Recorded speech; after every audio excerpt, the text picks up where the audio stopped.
এত মানুষ কান্দে, এত মানুষের বিবেক জাগ্রত হয়, স্বরাষ্ট্রমন্ত্রীর বিবেক জাগ্রত হয় নাই। স্বরাষ্ট্রমন্ত্রী আপনার সন্তান, আপনার পরিবারের এরকম চেহারার বাচ্চাদের চেহারা কি আপনার মনে পড়ে না? সকাল থেকে এই পর্যন্ত যা দেখলেন, আপনার বিবেক কি কাঁদেনি? আপনি কি মায়ের কাছে, বাপের কাছে গিয়ে ক্ষমা চাইতে পারেন না? শুধু রাজধানী ঢাকা নয়, যারা গণমাধ্যমের সংবাদপত্রে সোনার টুকরা, ফুটফুটে চেহারার রামিসার দৃশ্য, এই খুনের কাহিনী যারা পড়েছে, মহানগরী উত্তরের আমি তার বাড়িতে গিয়েছেন, আমাকে অনেক নেতারা গিয়েছেন, তাদের যে আবেগ, তাদের যে কষ্ট, তাদের যে বেদনা, তাদের মধ্যে যে অপরাধ বোধ এবং ব্যর্থতার বোধ, যে গ্লানি নিয়ে আমরা আপনাদের সামনে দাঁড়িয়েছি, সেই বেদনা ভাষায় প্রকাশ করার ক্ষমতা আমরা যেন হারিয়ে ফেলছি। সংগ্রামী দেশবাসী, কি নিষ্ঠুর, নৃশংসভাবে হত্যা করা হয়েছে।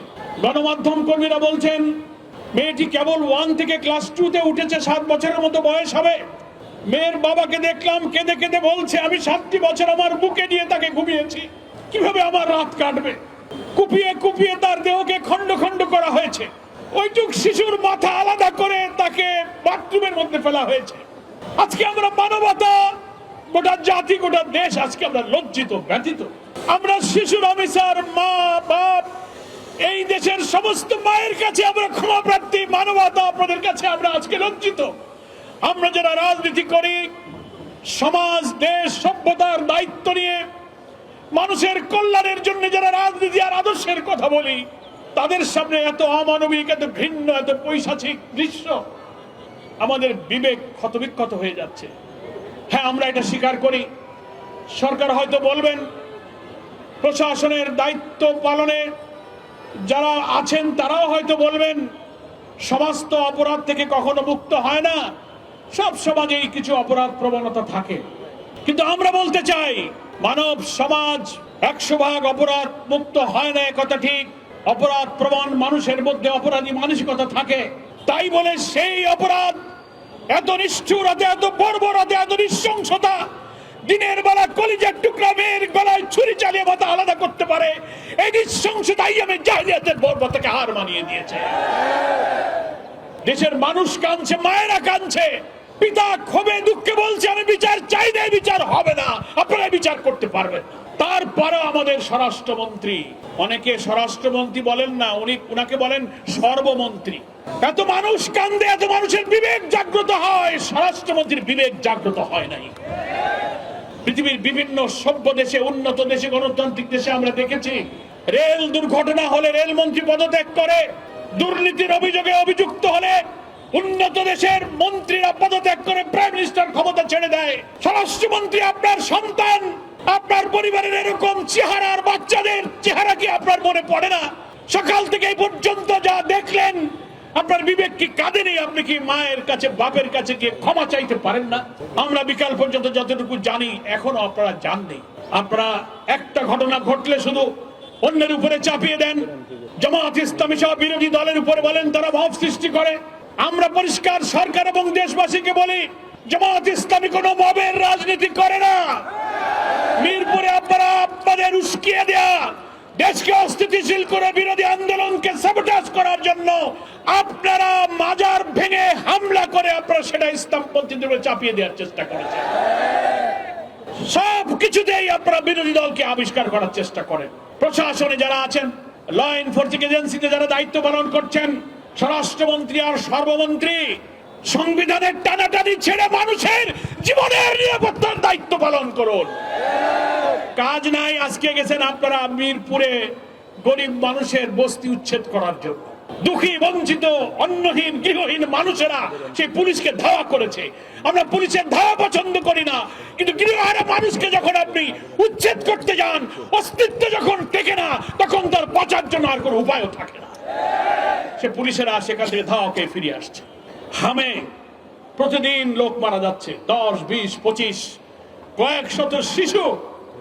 আপনার ঘরে, আমার ঘরেও তো শিশু আছে, আমরাও তো শিশুদের পিতা মাতা। শুধু আপনি আগে দোষ দেবেন, আগের সরকার টিকার ব্যবস্থা করেনি। এই হামের প্রাদুর্ভাব যখন শুরু হলো, সেই সময় টিকা হয়নি বলে কি আধুনিক চিকিৎসা বিজ্ঞানের এই সভ্য জগতে হামের মধ্যে একটা অসুস্থতায় শিশুদেরকে হসপিটালগুলোতে বিশেষ আধুনিক বিশেষায়িত চিকিৎসা দিয়ে এদেরকে জীবন রক্ষার চেষ্টা কি করা যেত না? আপনারা সেই ব্যর্থতা ঢাকার জন্য সবকিছু কি আপনারা পিছনের লোকদের উপর দায় চাপাবার চেষ্টা করেন।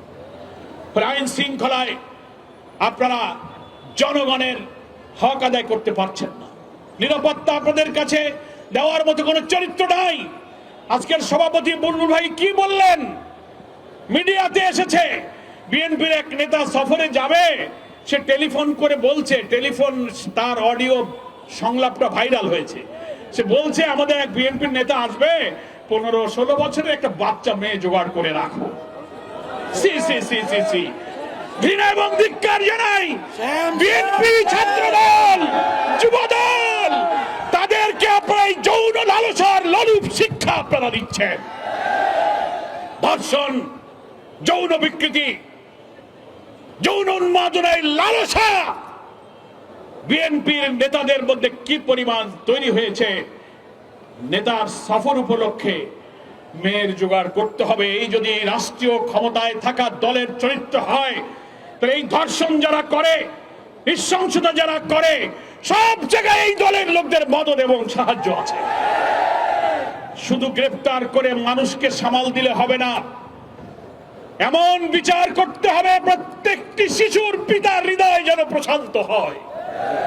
প্রয়োজনে আইন সংশোধন করে ধর্ষণ এবং মৃত্যুর শাস্তিতে মৃত্যুদণ্ড, কারাগারের মধ্যে ফাঁসিতে মৃত্যুদণ্ড দেওয়া হয়। বাংলাদেশের ফৌজদারি দণ্ডবিধি প্রয়োজনে সংশোধন করে ইসলামিক জুরিসপ্রুডেন্সে বলা হয়েছে এই সব নৃশংস হত্যার বিচার প্রকাশ্য জনগণের মধ্যে, তাকে সামনে এই মৃত্যুদণ্ড দিলে গোটা জাতির মধ্যে অপরাধ সম্পর্কে আতঙ্ক তৈরি হবে। প্রয়োজনে আপনি তাই করুন।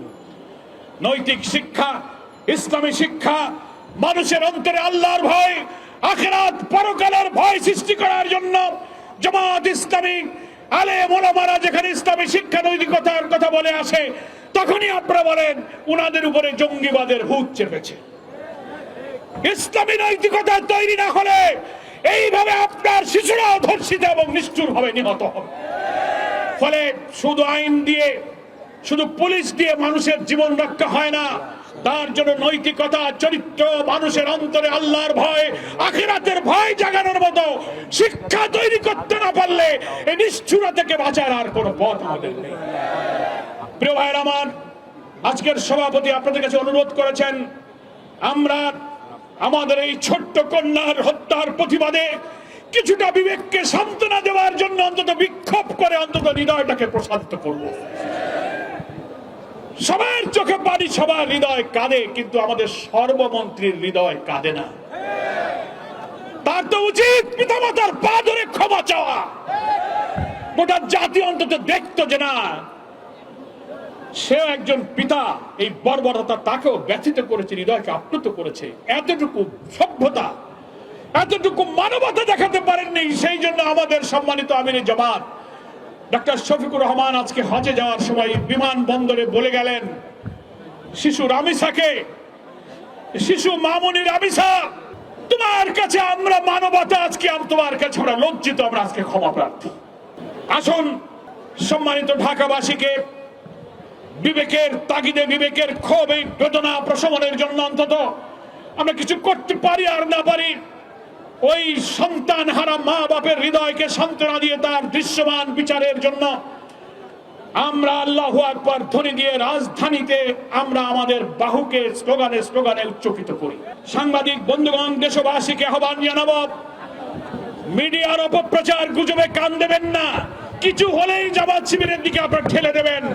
জামাতের এমপিরা চাল চুরি করে, গম চুরি করে, এই যত মিথ্যা প্রচার সবগুলো হচ্ছে গুজব, গুজব, গুজব। এআই দিয়ে ফটোকপি, ফেসবুকে নানান প্রচার করে জামাতের এমপিদের নৈতিকতা, সততাকে ম্লান করার জন্য একটি পরিকল্পিত সিন্ডিকেট তৈরি করা হয়েছে। আপনারা কোন অপপ্রচারে কান না দিয়ে আসুন। এই সমাজ ভাঙতে হবে। এই জাহেলি সমাজ ভেঙে আল্লাহর বিধানের সমাজ ছাড়া এই নিষ্ঠুরতা থেকে বাঁচার কোনো বিকল্প পথ নেই। মান আল্লাহ আমাদের সকলকে ক্ষমা করুন। শিশু রামিসার পিতামাতার কলিজায় ধৈর্য দিয়ে হৃদয়কে প্রশান্ত করুন। এবং প্রকৃত অপরাধীর দৃশ্যমান শাস্তি হোক সেই দাবি করে, সেই আশাবাদ ব্যক্ত করে আজকের সমাবেশে আমার বক্তব্য এখানে শেষ করছি। এখন মিছিলে আপনারা যাবেন। আবার তৌফিক ইল্লা বিল্লাহ। আসসালামু আলাইকুম ওয়া রাহমাতুল্লাহি ওয়া বারাকাতুহু। আপনার স্বপ্নগুলো আকাশ ছুবে প্রবাসীর হেলিকপ্টারের মাধ্যমে। বিয়ে, জন্মদিন অথবা যে কোনো বিশেষ প্রয়োজনে হেলিকপ্টার ভাড়া করতে যোগাযোগ করুন স্ক্রিনে দেয়া নাম্বারে। প্রবাসীর হেলিকপ্টার, নিরাপদ ও সাশ্রয়ী বাহনের বিশ্বস্ত নাম।